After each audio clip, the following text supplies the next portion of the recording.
Kettlebell swings are very popular exercises for glute and ham work, power, and cardiovascular conditioning.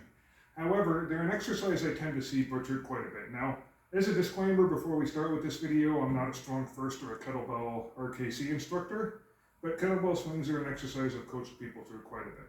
So the common mistakes I see people make with kettlebells are doing a lot of rounding of the back, and also doing more of a squat style swing and using a little too much shoulder.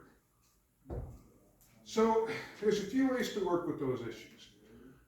Rounding the back, easiest way to deal with that, getting people to hip hinge, make a little lobster claw pincer with your hand, hands on your shoulder, hands on your thighs, going down like so.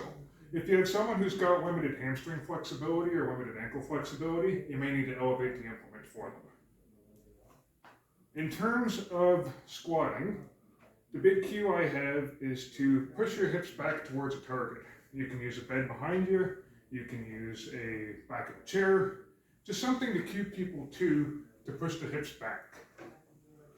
And then in terms of the issues of using the shoulders too much, a couple cues I learned with this one.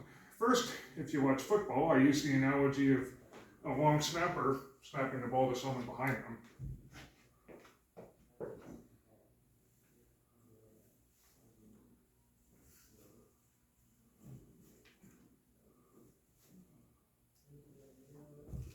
And the second cue to note, and I learned this from my friend and former classmate David Wu, if you're doing a kettlebell swing with the shoulders, the bell's not going to arc up near as much as if you're driving with your hips.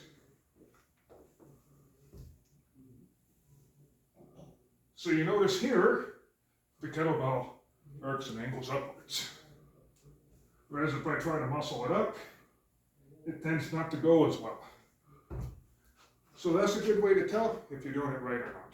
So those are some ways you can try to address a lot of the common flaws I see with kettlebell swings. Give those a try.